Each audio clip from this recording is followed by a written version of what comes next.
Lethal Company, the game that exploded out of nowhere and by now you can't seem to get away from. It's all over TikTok, YouTube, Twitch, and Twitter. You know that indie game that outsold Call of Duty on Steam and was made by that one individual developer? Yeah, okay, I think we're thinking of the same game here. Lethal Company at this point in time probably needs absolutely no introduction. You know what it is, I know what it is, but what you might not know is that Lethal Company goes above and beyond to exceed what a co-op indie horror game experience truly is. The co-op horror scene honestly isn't as big as one might initially think. There's games like Outlast Trials, Check out Psychosis. Oh, no, check out Double Psychosis.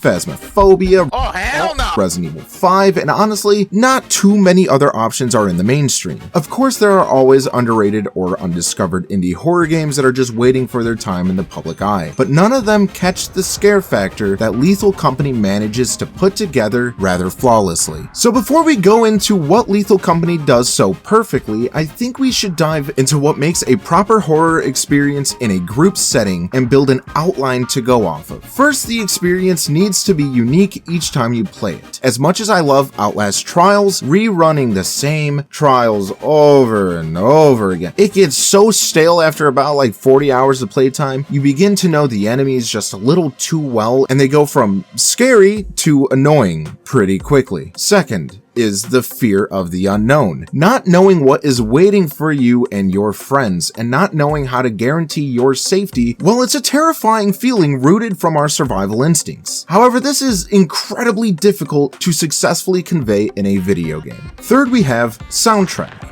or ambience. If the audio being played does not display proper emotion in the game, the tone is likely to be completely thrown off and the immersion is the first to go on a long list of things that follow. Soundtrack or the ambience of a game might just be one of the most important factors to building a truly horrifying experience. Fourth, we have pressure. Pressure adds to how intense a scenario may end up being. Pressure comes in many forms and shapes. This could be a time limit, a risk versus reward scenario, or being outnumbered by a variety of enemies. And fifth, we have atmosphere and environment. Just as important as the audio, the atmosphere can make or break the immersion to the game in its entirety. Nailing the atmosphere is a must in order for the player to feel any sense of horror while playing, especially in a group. Oh, and I almost forgot number 6, proximity chat. So now that we have laid out our list of 6 things that a co-op horror game must have in order to be successful, let's see exactly how Lethal Company manages to perfect every single one of these categories, starting with the game being a unique experience. Lethal Company is obviously a unique experience with not many games playing like it, but when you actually break down Lethal Company to its roots, you see that the actual premise is inspired by the extraction genre of games. Get in, get loot, get out, then rinse and repeat. But how Lethal Company manages to expand upon that concept is by adding a unique set of game modifiers on top of randomly generated dungeons to make that experience completely different each time you play it. The outside of a planet may always have the entrances to the facility in the same spot, but the weather can constantly change between landings. The enemies that spawn outside, if any, can change each time you land on the planet, and most importantly, the dungeon itself never has the exact same layout. You may recognize hallways and rooms, but those rooms and hallways are always stitched together in a different pattern. But it's not just the dungeon layouts that are different either. The loot pools often change, the loot locations change, the enemy variety changes, the amount of enemies change, the traps change locations, the amount of traps change, and the player strategy might even change. All of these changes allow for such a vast amount of new experiences and moments that play out entirely different from each other. Because of the amount of RNG, you will always have a different experience every single time you land on a planet. Not knowing what lies ahead is always going to keep the player on their toes, sometimes out of excitement and in this case out of fear. You never know when you go into a dark room if there's plenty of just high value loot items, all the good stuff, the battery, you get the squeaky toys, you get the mask, you get all the good stuff. Or maybe there's a bracken waiting for you. Whenever you turn that corner, is it a fire exit or a weeping angel that you just barely escaped? How about when someone takes a battery out of the socket and the lights turn off? When it's pitch black, and you don't know the way back to the exit. Lethal Company incorporates all of those scenarios flawlessly. You'll never know what lies ahead waiting to hunt you down, or what goodies are behind that door. You won't always know your way back, and when you and your friends split up, you won't truly know what has happened to them either. There's a lot of times that you'll end up being the last person alive, not even knowing that all of your friends are dead, and it's that level of just not knowing what is going on that keeps the players so engaged for the entire play session.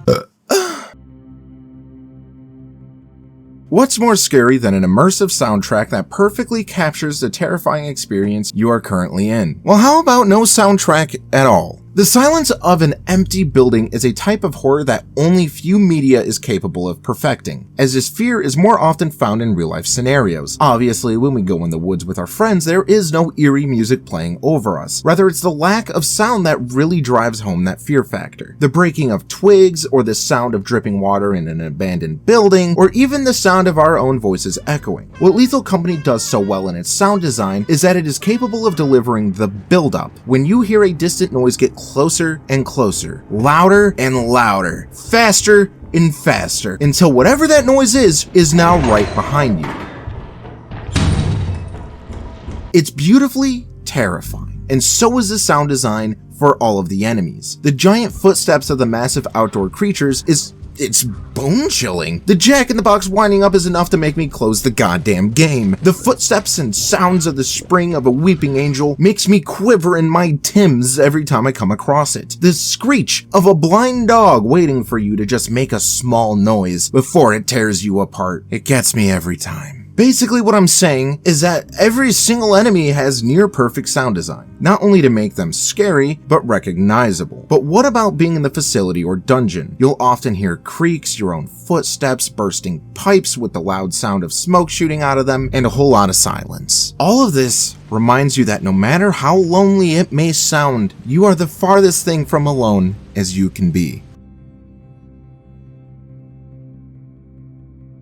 So like we said earlier, get in, get loot, get out. That's the premise of Lethal Company. But what if I told you it actually isn't that simple? Each time you go in or exit a dungeon, you never know what enemy could have followed behind you waiting for the next time you go through the door. You never know what lurks above the doorway or what's waiting for you to unlock the next door. Lethal Company takes the pressure of high risk, high rewards and amplifies it by 10. You can always go back into the dungeon and find more loot to comfortably secure the profit quota, but at any point you make one wrong turn without checking the corner, the entire run could be sabotaged. But that's not where the pressure ends, because some enemies can spawn outside of the dungeon. You now have to pray that you get back to the ship, as the loot is not secured until you're on the ship. And when you have to do multiple runs back to the door where all the loot is, that is where this becomes dangerous, because not only is there enemies that spawn, there's also a time limit. The player has until 12 AM to get back to the ship with all of the goods and take off safely, as even enemies can get on the ship. In Lethal Company, you are never truly safe. There is always something stronger than you or waiting for you in the nearest dark space, and it's a feeling of pressure that not many games can offer, especially in the horror game genre. Lethal Company offers a very unique art style, being almost entirely pixelated, but also not really. It's like 720p, but in HD. But this art style adds to the atmosphere so tastefully. Combining intense blacks and grays in its color palette, this game can be very, very dark when in a dungeon, and very dark when it gets later in the night outside. The pure horror that being in the dark can add to a moment is truly undefeated. There's nothing like it. Of course there's flashlights, but only cowards use those. But while navigating the terrifying dark corridors, well, you'll come across broken pathways, locked doors, cobwebs, open vents that continue to creak, busted pipes, and bright red valves that stick out in a rather dark setting. The atmosphere of the dungeons captures the feeling of isolation and combines it with an eerie environment, making for a bone-chilling experience. But let's take a look back to the outside surface of the planet. Oftentimes you'll hear thunderstorms like loud thunder roaring in the sky, the loud bang of a lightning strike, or when the planets are flooding, all you hear is the sound of water as it fills up the planet's surface, leaving you fighting for your way back to the ship. Because the only thing as far as the eye can see is water quickly rising and toppling the rocks and trees of the planet. Even when the environment gets foggy, there's always a feeling like something is lingering right behind you, that something is ready to snag your ass up and send you to the gulag. The atmosphere is unlike so many other indie games that I genuinely have to give this game mad props for pulling it off, especially with this art style. There's so much charm and personality here.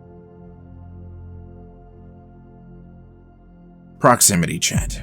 Not every game does this, but they really need to start. Proximity chat doesn't always add to the horror experience itself, but it sure as hell adds to the replayability. Hearing the cutoff of a friend mid-sentence as he falls to his death is quite possibly one of the funniest things you can experience in gaming. I'm willing to bet that anyone who has played the game would be able to tell me a long list of different funny stories and memories about distant screams and cries for help from their friends. And though the game is terrifying, nothing can be scary forever. And when that horror element starts to take a back seat, regardless of how many times we've played this game, we will never get tired of hearing the beautiful distant screams from our buddies. I've only played about a casual 60 hours of Lethal Company. I have dozens of hours of stories, memories, and so many different just moments I could recall from that amount of playtime with my friends. And every single time I run this game, I still make new memories that I will always treasure and laugh at. Proximity chat is something that brings everyone together, especially when they're apart. There's always a story to be told with proximity chat, and I think it should be a staple for every horror game going forward, and Lethal Company